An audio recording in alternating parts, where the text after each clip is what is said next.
लेकिन क्या जनता से जो नजदीकी होती है वो केवल चुनाव आने पर होती है? क्या जब चुनाव नहीं होते हैं तो चाहे सत्ता पक्ष हो या फिर विपक्ष हो, जनता से उनकी दूरी बढ़ जाती है? सवाल पूछने का कारण है मध्य प्रदेश। मध्य प्रदेश के छिंदवाड़ा में जहरीला कफ सिरप पीने की वजह से 14 बच्चों की जान चली गई। बैतूल में 2 बच्चों की जान गई। छिंदवाड़ा की दूरी भोपाल से लगभग 6 घंटे की होती है, लेकिन ये 6 घंटे का सफर तय करने में, चाहे वो सत्ताधारी सरकार के लोग हों या फिर विपक्ष के लोग हों, वो दूरी तय करने में 33 दिन का वक्त लग गया। 4 दिन बाद उसका बर्थडे था 10 अक्टूबर को। खुद अपने हाथों से जहर पिला रहे थे, अपने बच्चे को स्लो पॉइजन दे रहे थे। दिन ब दिन उसको मौत के मुंह में ढकेल रहे थे। हम हमारे हाथों से देते थे। हमें नहीं मालूम था कि पॉइजन दे रहे हैं हमारे बच्चे को। ऐसा मालूम होता तो हम क्यों देते। अफसाना को जिंदगी भर ये अफसोस रहेगा। जिस बच्चे का 4 दिन बाद जन्मदिन मनाने का प्लान किया, उसे ही सरकारी स्वास्थ्य व्यवस्था की जहरीली खामियों की वजह से मध्य प्रदेश के छिंदवाड़ा में वो जहरीला कफ सिरप पिलाना पड़ा, जिससे उसैद की जान चली गई। उसैद, अदनान और इन जैसे 14 बच्चे अकेले मध्य प्रदेश के छिंदवाड़ा में केवल एक कफ सिरप की वजह से पिछले 40 दिन से ज्यादा वक्त के बीच जान गंवा बैठे। परिवार 40 दिन अपने बच्चों को गंवाते रहे। 3 साल 11 महीने के उसैद के पिता यासीन को इसी कफ सिरप को बेटे को पिलाने की वजह से किडनी फेल होने के बाद इलाज के लिए अपना ऑटो तक बेचना पड़ा। मैं ऑटो चलाता था, ऑटो तो खैर बेच दिया इलाज के दौरान। तो आप कह रहे कि ऑटो तक आपको बेचना पड़ गया इलाज के लिए, तो और क्या वजह रही? मतलब कितना महंगा इलाज हो पाया उसका? एक दिन में कितना खर्चा होता था डायलिसिस का? डायलिसिस का सर एक दिन में 30 से 35 हजार रुपए समथिंग लगते थे, दवाई गोली सहित। उसैद की तरह 5 साल के अदनान के दादा अपने पोते के आखिरी जन्मदिन की तस्वीर दिखाते हैं। अदनान भी मध्य प्रदेश में छिंदवाड़ा के उन बच्चों में से एक है जिसकी मौत की वजह ये कफ सिरप बना। जिस मासूम बच्चे को माँ खुशी के साथ, दादी उसकी खुशी के साथ लेके गोद में प्यार करती है, और आखिरी समय में उसको कैसे विदा करी होगी ये पीड़ा से, वो लोग नहीं गुजरे हैं जिन्होंने ये हादसा किए हैं। अगर उनके ऊपर ये दिल पे बीतती तो उनके क्या हाल होते थे। हाँ, कि मेडिसिन बनाने में वो क्यों इतनी लापरवाही कर रहे हैं, छोटे छोटे मासूम बच्चों की जान से खेल रहे हैं। मैं तो कहूँगी कि जिसने भी ये लापरवाही किया है उनको सख्त से सख्त कार्रवाई होना चाहिए। अब सवाल है कि मध्य प्रदेश में जहरीले कोल्ड ड्रिप सिरप को पिलाने का जिम्मेदार कौन है? क्या वो डॉक्टर जिन्होंने कोल्ड ड्रिप कफ सिरप बच्चों को पीने के लिए लिखा, जिन्हें पुलिस ने गिरफ्तार भी कर लिया? लेकिन सवाल है कि डॉक्टर कैसे जिम्मेदार, जबकि डॉक्टर वही दवा लिखते हैं जो सरकारी जांच के बाद बाजार में बिकने के लिए आती है। इसके लिए सरकार लापरवाह है ना। क्यों ऐसा केमिकल निकाले, बच्चों के जहर दिए? डॉक्टरों की कोई गलती नहीं, डॉक्टरों ने तो दे दिए। अब उनको भी ये नहीं मालूम था कि इसमें जहर मिला है। मध्य प्रदेश से लेकर राजस्थान तक कफ सिरप से बच्चों की मौत में एक पैटर्न सरकारी देखा गया। राजस्थान में भी एक जगह डॉक्टर फार्मासिस्ट पर कार्रवाई की गई। मध्य प्रदेश के छिंदवाड़ा में तो दवा लिखने वाले डॉक्टर की गिरफ्तारी कर ली गई, लेकिन राजस्थान से लेकर मध्य प्रदेश तक ड्रग कंट्रोलर को केवल हटाया गया। घटना के कारण से जिन बच्चों की दुखद मृत्यु हुई, मैं आज स्वयं छिंदवाड़ा जिले के परासिया के पास के न्यूटन गांव में भी आया हूं, और जैसे कि जानकारी आई, तुरंत जितना हो सकता है प्रशासन के माध्यम से आज भी हमने ड्रग कंट्रोलर को हटाने का बताया है। डिप्टी ड्रग कंट्रोलर जिनकी जवाबदेही, उनको सस्पेंड किया है, इंस्पेक्टरों को भी सस्पेंड किया। और दुख की इस घड़ी में खासकर जिस कंपनी से मल बन के आया है, उस कंपनी के खिलाफ भी कार्रवाई तमिलनाडु सरकार से कहा कि वो उस पर कठोर कार्रवाई करे। ये सब सुनकर ये मत सोचिए कि सरकार बड़ी तेज कार्रवाई कर रही है, क्योंकि मध्य प्रदेश में जहां भोपाल से छिंदवाड़ा की दूरी 313 किलोमीटर है और इस दूरी को पूरा करने में जहां 6 घंटे केवल लगते हैं, वहां मुख्यमंत्री मोहन यादव को छिंदवाड़ा तक पहुंचने में 33 दिन लग गए। 4 सितंबर को पहले बच्चे की जान गई, उसके बाद अब तक 14 बच्चों की मौत के बाद सरकार सांत्वना देने उनके घर पहुंची। हमने तो यही कहा कि किसी हालत में दवाई फैक्ट्रियों पे प्रॉपर जांच हो, और रैंडम हमारे यहाँ के भी अधिकारी जांचे, भले ही किसी कंपनी किसी राज्य से भी आए, लेकिन हमारे अधिकारी भी इसकी चिंता करें, इसलिए हम प्रॉपर निर्देश जारी किए हैं।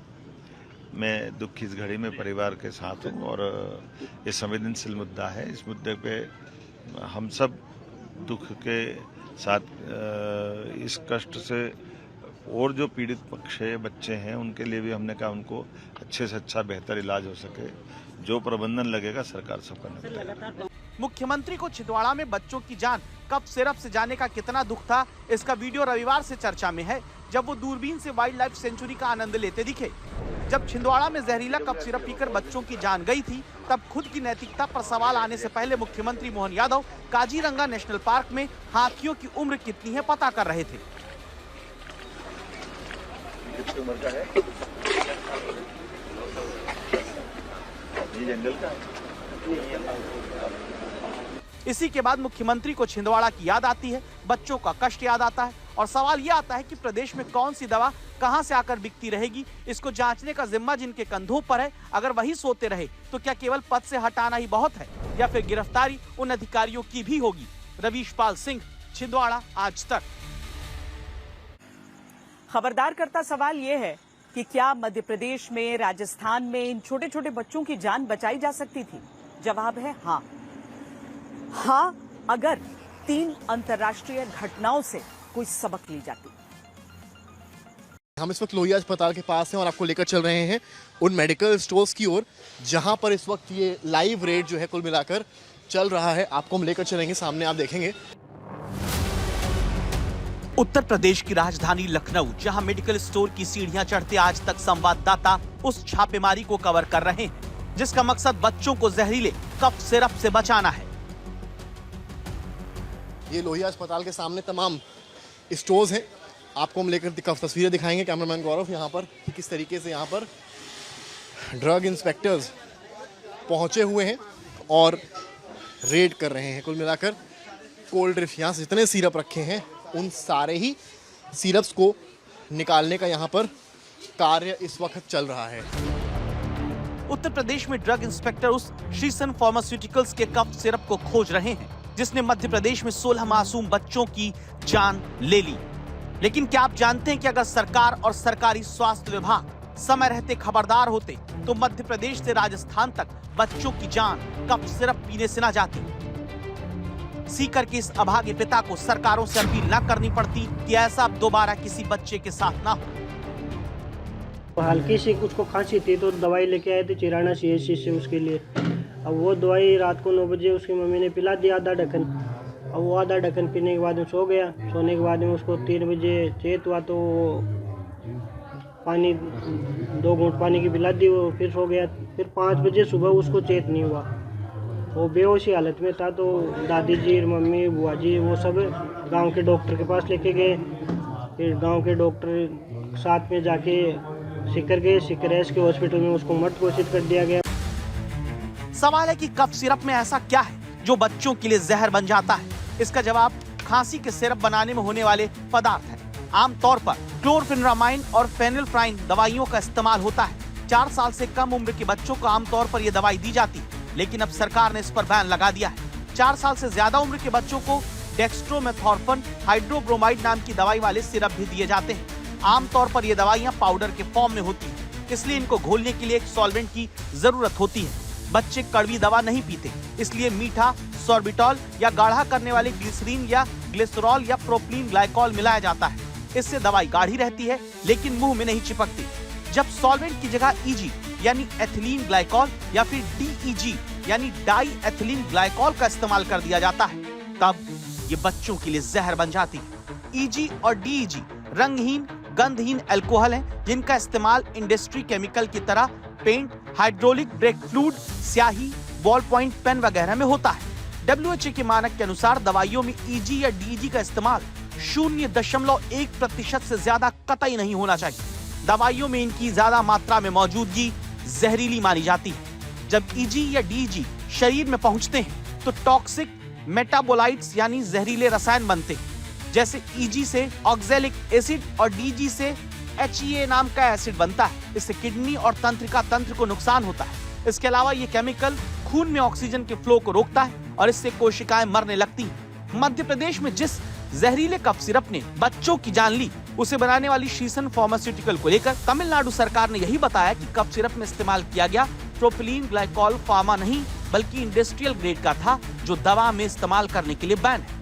इंडस्ट्रियल ग्रेड प्रोपिलीन ग्लाइकॉल सस्ता पड़ता है इसमें, लेकिन जहरीले केमिकल होते हैं जो बच्चों के मामले में जानलेवा साबित होते हैं। जिस सिरप से बच्चों की जान गई उसमें 48% से अधिक DEG मिला, जबकि 0.1% से ज्यादा नहीं होना चाहिए।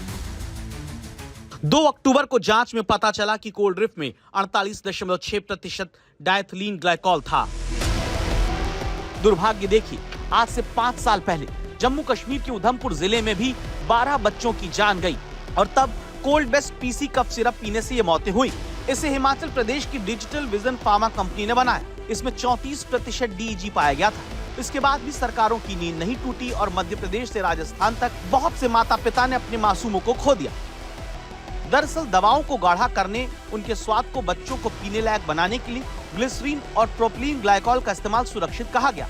वहीं EG और DEG इनके मुकाबले सस्ते इंडस्ट्रियल ग्रेड केमिकल है। ग्लिसरीन की तरह ये भी रंगहीन गंधहीन तरल है, इसलिए ग्लिसरीन के विकल्प के तौर पर मुनाफाखोर दवा कंपनियां इन जहरीले केमिकल का इस्तेमाल कर देती हैं। सब जानते हैं कि नए नाम और ब्रांड से हर साल कई कफ सिरप बाजार में उतारे जाते हैं। सस्ते केमिकल का इस्तेमाल करके कंपनियां इनको कम कीमत पर लॉन्च करती हैं। कमीशन खोरी के लिए या फिर लापरवाही में ये सिर्फ बच्चों को लिख दिया जाता है और जब बच्चे इसका शिकार हो जाते हैं, हंगामा होता है, तब कहीं जाकर प्रशासन अपनी कुंभकर्णी नींद से जागता है। सब खबरदार होने का दावा करने लगते हैं। आज यहाँ पे जो आदेश जारी हुए हैं तमिलनाडु के एक कंपनी का कफ सिरप है, cold drink cough syrup Seren Biotech के, उसके संदर्भ में यहाँ पे जांच की जा रही है। अगर वो प्रोडक्ट यहाँ पे मिलता है या उस कंपनी का कोई भी और भी प्रोडक्ट मिलता है तो नियमानुसार जो है सीज करते हुए। कई सारे सिरप मैं देख रहा हूँ यहाँ पर निकाल लिए हैं। इनमें से क्या कुछ आपको ऐसा नजर आ रहा है जो उसमें ऐसा कंपोनेंट हो या पुराना हो, एक्सपायर्ड हो? जी नहीं है, इसमें से अभी भी कोई भी एक्सपायर्ड नहीं है, सारे जो है परमिसिबल प्रोडक्ट हैं जी।